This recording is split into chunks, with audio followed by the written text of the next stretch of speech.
Hello नमस्कार. दीपावलीच्या तुम्हा सर्वांना खूप खूप साऱ्या शुभेच्छा. तर आज सकाळपासून तर संध्याकाळपर्यंत थोडं थोडं मी रुटीन दाखवणार आहे. जेवढं शक्य होईल तेवढं दाखवणार आहे. विशाला ओरडतोय कारण ते म्हणतोय मला पिठणं लाव. आता उठणंला ते पिठणं म्हणतो. सो त्याला आता उठणं लावून आंघोळ वगैरे घालणार आहे दोन्ही पण आमचे छोटे छोटे पिल्ल्यांना. आणि मग आवरून वगैरे मग बाहेर जाणारे. इतके दिवस काही वेळच नाही मिळाला कामाच्यामुळं. तर विशालची आणि सोनूची शॉपिंग राहिली होती थोडीशी. तर त्यांची इथं काही शॉपिंग असते आणि गावाकडे काही शॉपिंग असते हे ना विषय सोनू. तर मामा पण काही काही शॉपिंग घेतो, त्यांना करतो, कपडे वगैरे घेतो. थांब ना लावू ना, ओरडू नको ना. तर मग इथं पण घ्यायचेत ना. तर मग अगोदर आता एवढं करून येतो, सगळं आवरते घरातलं आणि मग बाहेर जाणार. आज त्यांना उठणं लावायचं काम चाललंय हे ना. त्यानंतर घेतलं उठणं लावायला आणि विशाल नाही तर खूप जास्त नाटकं करत होता, मला नाही लावायचं, आणि वरून हसत पण होता आणि खूप मज्जा येत होती त्याला. आणि याच्या अगोदर उठणं लावून पहिली आंघोळ तर मी घातली होती, पण उठणं नव्हतं लावलं त्या दिवशी. पण आज लक्ष्मीपूजन आहे तर म्हटलं उठणं लावूनच आंघोळ घालावी. आणि काय होते माझ्या कामाच्या गडबडीमध्ये सगळ्याच गोष्टी करणं होत नाहीत, पण जेवढं शक्य होईल तेवढं तर मी नक्कीच करते. सो त्या दिवशी पहिले आंघोळ तर घातली, दुसरी आंघोळ पण घातली आणि ही लक्ष्मीपूजनची आहे आंघोळ.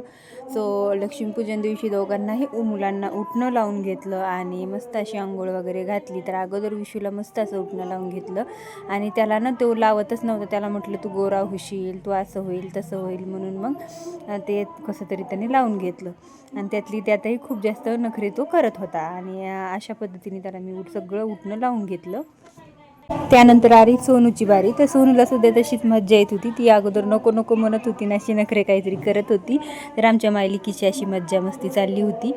तर मी म्हटलं चला आपण मस्त मस्त लावून घेऊया, मज्जा आली मला लावायला. तर ती हसत होती, चिडत होती आणि रडतही होती. म्हणजे अशा पद्धतीचं काहीतरी तिचं वेगळे नाटकं चाललेली असतात आणि तिला तर खूप मज्जा येते. आणि व्हिडिओ हा खूप उशिरा येतोय, पण काय करणार, म्हणजे खूपही नाही पण 2-3 दिवसांनी उशिरा येते कारण वेळच मिळत नाही एडिटिंग करायला. तर आता पुढचे सुद्धा व्हिडिओ तुम्हाला थोडेसे लेट येतील, माहीत नाही. पण आता इथं काय झाले, कधी नेटवर्कचा प्रॉब्लेम असला ना तर दिवसभर हे प्रॉब्लेम होतो नेटवर्कमुळे. तर बऱ्यापैकी नेटवर्क असलं कधी तर मग एकच दिवशी 3 व्हिडिओ अपलोडिंगसुद्धा होतात आणि काही दिवसाला असं एक व्हिडिओसुद्धा अपलोडिंग होत नाही आहे, असं असतं नेटवर्कचं. तर कधी असं प्रॉब्लेम्स येतात. त्यासाठी मग एडिटिंग व्हिडिओ आणि त्यानंतर अपलोडिंग असे सगळ्या गोष्टींना थोडासा वेळ लागतो. तर बघा विशूला आंघोळ वगैरे घातली, रेडी झालाय तो आणि त्याला मी नवीन कपडे घाल म्हटलं तर नाही घालायचे म्हटलं, कारण ते म्हटलं नाही मला नवीनच आणायचे, दुकानातलेच आणून घालायचे.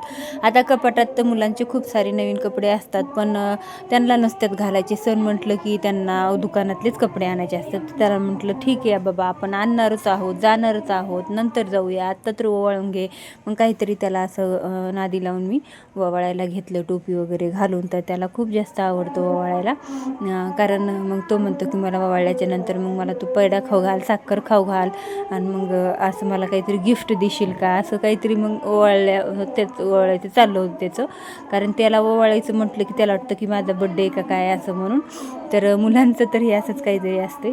चला, आणि इथं मला एडिटिंग करत आहे मी कुठं, तर मला हे एडिटिंग करायला म्हणजे लक्ष्मीपूजनच्या रात्रीसुद्धा मला वेळ नाही मिळाला, कारण 10-11 वाजता माझे सगळे घरातले पूजा वगैरे म्हणजे मला सगळं आवरण्याकरता मला खूप उशीर झाला आणि मग झोप यायला लागली, कारण इतकी एवढ्यामध्ये खूप जास्त दगदग होत होती ना, ब्लाऊज शिवायची, बाकीचे सगळे घरातले कामं वगैरे. मग त्यासाठी मग वेळच मिळत नव्हता. संध्याकाळीसुद्धा व्हिडिओला आवाज वगैरे देऊन एडिट करायचा खूप जास्त कंटाळा यायचा. सो मग मी ना आता हे एडिट करते आहे. माझ्या माहेरी आलेली होते, तर मग इथं थोडंसं फंक्शन चाललं होतं, गाणे ते वगैरे पाळणे वगैरे, कारण इथंच माझ्या चुलत भावाच्या मुलाचं नाव ठेवायचं चाललं आहे. तिथे थोडासा आवाज येतो आहे, पण काय करणार, ऑप्शन नाही आहे. म्हटलं हा व्हिडिओ वेळेवर तरी उद्या तरी जावा, वेळेवरती नाही आहे पण 2 दिवसांनी का होईना जावा. त्यासाठी म्हटलं हा व्हिडिओ जसा कसा येईल मला तसा मी व्हिडिओ एडिट करून घेते. तर विशालला इथं वळण वगैरे घेतलं आणि मग विशाल मस्त असा माझ्या पाया वगैरे पडला. आणि तो ना असा पाया वगैरे पडतो ना, त्यावेळेस मला खूप जास्त कौतुक वाटतं की मुलं ना वरचीवर खरंच मोठे जसे होतात ना तसे त्यांचं शहाणे होत जातात. जसं की जितकं बालपण म्हणजे मुलांचं कसं असतं, मुलं जेवढे अल्लड असतात ना तेवढेच मोठे होतात. तर थोडी समज पण वेगळी अशी येत असते. आणि आपण त्यांना वेळची वेळी गोष्टी समजून दिल्या ना तर मुलं पण समजून घेतात. तर बघा मग त्याचं ऑप्शन वगैरे मी केलेलं होतं. आता सोनूचं पण करून घेते. तर ती म्हणत होती म्हणजे विशाल म्हणत होता की मुलीचं ऑप्शन वगैरे करतात का, नाहीत करत. पण माझ्यासाठी माझी दोन्ही मुली किंवा दोन्ही मुलं माझे मुलंच आहेत. आणि आईसाठी ते खूप जास्त मौल्यवान असतात, कोणत्याही आईसाठी असो. सो म्हटलं चला माझ्या सोनूचं सुद्धा आज मी ऑप्शन करून घेणार आहे, कारण एक वेळी ती माझी लक्ष्मीच आहे.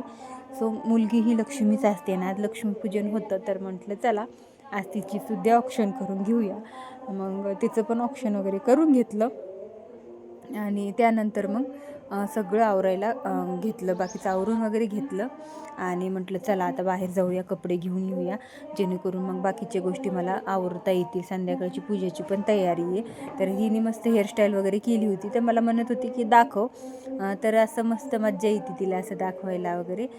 तिने मेकअप वगैरे केला ना, मी व्हिडिओ तिचा घेतला तर तिला आवडतो. तर मेकअप करायला खूप जास्त आवडतो. हे मेकअप वगैरे ती तिच्या हातानेच करते. मी तिचं काहीच हेअरस्टाईल वगैरे कधीच करत नाही किंवा मेकअपही करत नाही. पण करते कधीतरी तिला काही असं म्हणजे आवरून वगैरे द्यायचं असलं, शाळेमधलं काही कार्यक्रम असला तर. पण शक्यतो ती शिकते सगळ्या गोष्टी, तर करते तिचं ती. तर मग आम्ही आलेलो होतो इथं मार्केटमध्ये. तर आज इतकी